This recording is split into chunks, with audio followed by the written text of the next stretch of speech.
Olá, bem-vindos ao Portal de Luz. No começo desta semana, as redes sociais foram tomadas por reflexões sobre como deveríamos aproveitar bem o nosso tempo, buscando o melhor uso das horas e das oportunidades que a vida nos traz, porque nunca saberemos quando iremos morrer. Tudo isso foi provocado pelo choque que todos tomaram ao saber da morte do jovem cantor Gabriel Diniz num acidente de avião.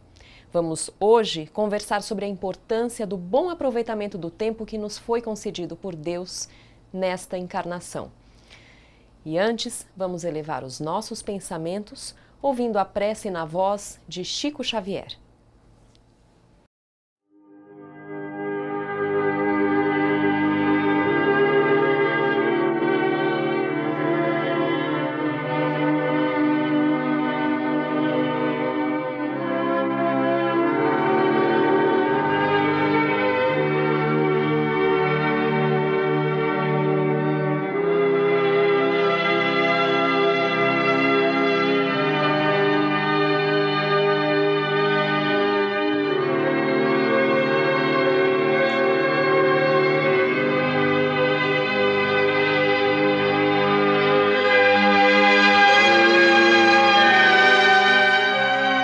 Oração nossa.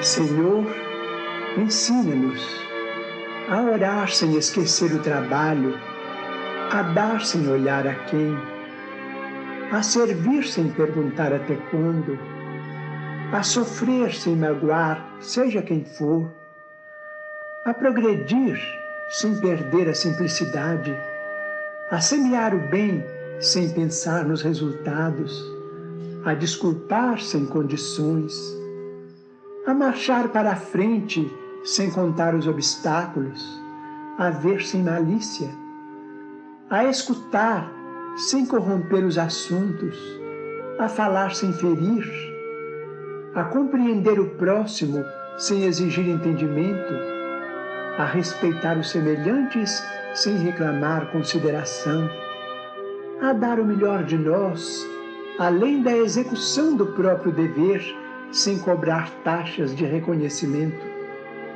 Senhor, fortalece em nós a paciência para com as dificuldades dos outros, assim como precisamos da paciência dos outros para com as nossas próprias dificuldades. Ajuda-nos para que a ninguém façamos aquilo que não desejamos para nós. Auxilia-nos, sobretudo, a reconhecer que a nossa felicidade mais alta será, invariavelmente, aquela de cumprir teus desígnios, onde e como queiras, hoje, agora e sempre. O jovem cantor Gabriel Diniz, que costumava unir os ritmos brasileiros do forró e do sertanejo em suas músicas e que ficou conhecido por todo o país com o sucesso Jennifer, morreu nesta segunda-feira, dia 27 de maio, com apenas 28 anos. O cantor estava em um avião bimotor que caiu no sul do estado de Sergipe. E em meio a uma agenda lotada de shows pelo Brasil, ele estava justamente fazendo uma pequena pausa naquele dia para ir ver a noiva que fazia aniversário. O choque da morte repentina de um ídolo da música que se encontrava em plena ascensão e aparentemente de uma maneira tão abrupta, provocou uma série de posts e comentários nas redes sociais acerca de reflexões sobre a vida, sobre o bom aproveitamento das nossas horas, já que a qualquer momento podemos ter que partir e sem aviso prévio.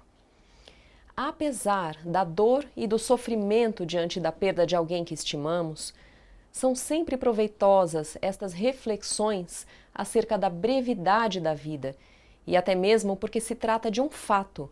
Aqueles que frequentam e estudam a doutrina espírita sabem quantos e quantos espíritos que, após desencarnarem, voltam para nos advertir sobre o quão decepcionados ficaram ao perceber que não aproveitaram da melhor maneira todas as oportunidades enquanto estavam no plano material. Muitas vezes, vemos relatos de pessoas que já se foram e que eram nossas conhecidas e que, aos olhos do mundo, estavam caminhando com disciplina, trabalhando no bem, de maneira produtiva, mas que ao chegarem do outro lado, desesperaram-se ao ver que deveriam ter feito muito mais, ao ver que desperdiçaram horas com assuntos superficiais, ou que fugiram de responsabilidades, ou simplesmente que pensaram mais do que deveriam nos prazeres passageiros. Este é um assunto importante para todos nós, já que a qualquer momento seremos nós mesmos a enfrentar a própria consciência diante da morte. E para tanto, para nos ajudar nessa verdadeira autoanálise tão necessária acerca do aproveitamento da nossa própria encarnação, nós trouxemos um capítulo muito bom do livro Agenda Cristã de André Luiz, psicografado por Chico Xavier, e que fala de uma maneira muito prática e com clareza. O capítulo se chama Enquanto. Busque agir para o bem enquanto você dispõe de tempo. É perigoso guardar uma cabeça cheia de sonhos com as mãos desocupadas. Acenda a sua lâmpada enquanto há claridade em torno dos seus passos. Viajor algum fugirá às surpresas da noite. Ajude o próximo enquanto as possibilidades permanecem ao seu lado, pois chegará o momento em que você não prescindirá do auxílio dele. Utilize o corpo físico para recolher as bênçãos da vida mais alta, enquanto suas peças se ajustam harmoniosamente. O vaso que reteve essências sublimes ainda espalha perfume depois de abandonado.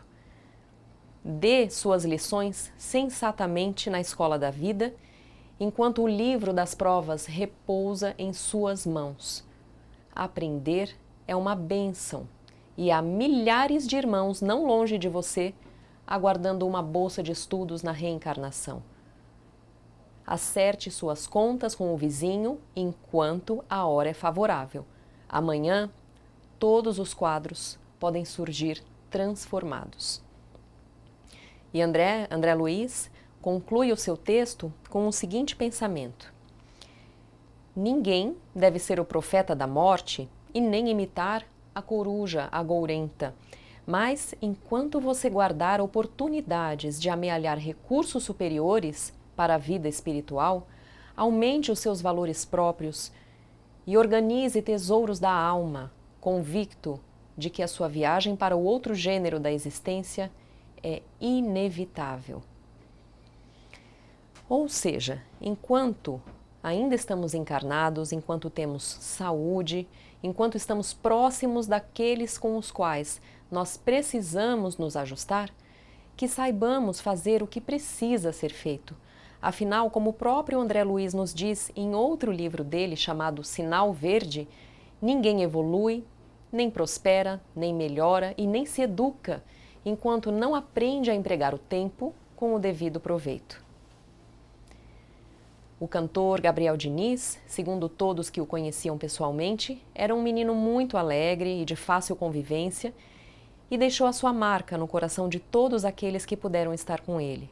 Mas cabe a nós a reflexão diante da nossa própria consciência, que temos o compromisso com nós mesmos de nos mantermos atentos e vigilantes diante da nossa necessidade de darmos o melhor à vida e a todos ao nosso redor, sem esmorecer, a fim de que possamos encarar com tranquilidade o nosso retorno ao plano espiritual quando Deus nos solicitar a presença. A Creche Lar do Alvorecer é uma entidade assistencial mantida pelo Grupo Espírita Caibar Schutel. Localizada em Diadema, tem como propósito trabalhar pelo desenvolvimento de uma cultura de paz através da educação e da assistência a crianças, jovens e adultos. São 250 crianças atendidas diariamente. Conheça nossas atividades e colabore conosco pelo ideal de um mundo melhor. www.lardoalvorecer.org.br. O jornal Folha Espírita, fundado em 18 de abril de 1974, se dedica à divulgação da doutrina espírita. Saiba mais sobre assuntos atuais com o enfoque do espiritismo, além de entrevistas e artigos de diversos colunistas. Você pode escolher na versão digital ou impressa. Acesse e faça sua assinatura. www.folhaespirita.com.br. Vamos agora assistir a nossa amiga Sandra Marinho com o quadro Educa a Tua Alma. Olá, queridos amigos, queridas amigas. Sem dúvida estamos passando por um momento bem delicado em que muitas vezes nos deparamos com atitudes que contrariam qualquer tipo de moral. Vimos comportamentos que chocam, decisões que desrespeitam direitos e por aí vai. No entanto, nunca houve na história do nosso país tanta transparência. Obviamente, a tecnologia, ao mesmo tempo que se tornou um instrumento disseminador de opiniões e atitudes antiéticas, também é aliada no combate da falta de moral e de ética. É fundamental e urgente refletir sobre o assunto ética e o que na prática ela significa. Já faz um tempo, foi publicado na revista do Conselho Regional da Administração de São Paulo um artigo de capa intitulado Uma Questão de Ética. Embora o foco do escrito fosse a ética empresarial, muitos especialistas entrevistados deram pareceres bem interessantes a respeito do tema. Um deles, o professor da USP, bem conhecido, o Clóvis de Barros Filho, lembra que ética não é apenas um valor a ser considerado, mas ética é o próprio conjunto de valores.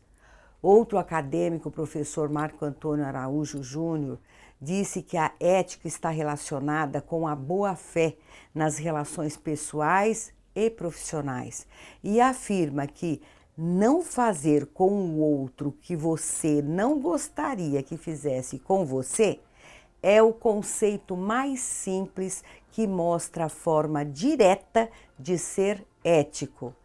Essas opiniões nos remetem ao que podemos chamar Código de Ética de Jesus, explícito no seu Evangelho. Acredito que todos já tiveram oportunidade de estudar ou conhecer as lições deixadas pelo Mestre Jesus na Boa Nova e certamente se lembrarão que Jesus foi categórico ao se referir ao segundo maior mandamento, ou seja, amar ao próximo como a si mesmo, o qual se complementa com fazer aos outros o que queremos que os outros nos façam e tratar os outros como gostaríamos de ser tratados por eles. Não resta dúvidas que se todos nós humanos nos pautássemos por estes ensinamentos de Jesus, teríamos sociedades éticas nos 4 cantos do planeta, onde todas as relações humanas se processariam observando as regras morais em que a honestidade, o respeito e, consequentemente, o bem-estar comum estaria contemplado em todas as suas nuances. Mas, por que tanta dificuldade? Por que ainda nos sentimos tão longe dessa forma de relação ideal, predominando nas organizações humanas, desde a família até as grandes organizações e corporações empresariais e governamentais, políticas e até religiosas? A resposta encontraremos na predominância do orgulho e do egoísmo, que permanecem corroendo as fibras da alma humana. Já estudamos que estes 2 males são os principais responsáveis pelo retardamento ou empecilho para a evolução moral do homem. Infelizmente, no nosso país, deparamos com atitudes antiéticas consideradas normais no cotidiano das pessoas, que muitas vezes passam despercebidas ou vistas até como coisa à toa. Por exemplo, no ambiente de trabalho, quando fazemos um comentário depreciando um colega, quer para outros colegas ou para o chefe, é sem dúvida uma atitude antiética. Estejamos certos de que toda vez que nos pegamos em pleno exercício da famosa lei de Gerson, como ficou conhecida por causa de um comercial antigo, cujo jargão anunciado por um craque de futebol era eu gosto de levar vantagem em tudo, estamos sendo antiéticos. Porque a vantagem individual quase sempre pressupõe a desvantagem do outro. Já pensaram nisto? É lamentável ver irmãos e irmãs, agentes públicos, exercerem as funções para as quais foram designados, agirem com tal falta de ética. São muitos os prejuízos acarretados à sociedade, principalmente os mais pobres, devido às suas ações e decisões desprovidas de ética.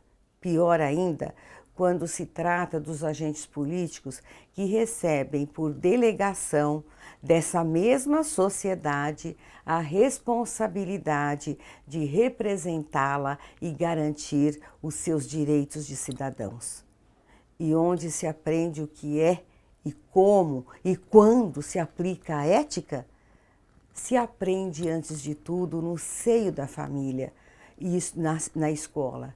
E a escola tem o dever de complementar a formação ética do indivíduo.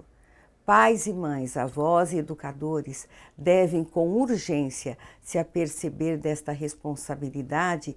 Desde pequenos, as suas crianças devem crescer sob a influência de princípios éticos. Mas como trazer tais princípios para a vida prática?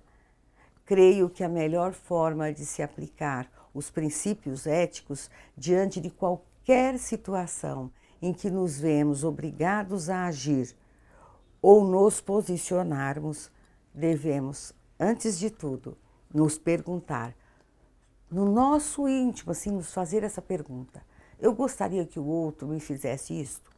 Agisse da mesma forma comigo? Se a resposta for não, está fora da ética. Caso contrário, podemos seguir em frente no intento. Gente, é isto. Até o próximo encontro. Agora nós vamos assistir nosso amigo Maida com o Momento Doutrinário. Olá, amigas e amigos do Portal de Luz, sejam bem-vindos a mais um Momento Doutrinário. Hoje trouxemos para a reflexão as obsessões que ocorrem junto conosco. Mas o que é obsessão? No livro Evangelho segundo o Espiritismo, Allan Kardec, no capítulo 28, item 81, deixa-nos claro que a obsessão é a ação persistente que um espírito mau exerce sobre o indivíduo. A obsessão apresenta caracteres muito diversos, desde a simples influência moral sem sinais perceptíveis exteriores, até a perturbação completa do organismo e das faculdades mentais. No livro dos Médiuns, capítulo 23, item 243, Allan Kardec diz que se reconhece a obsessão pelas seguintes características. 1.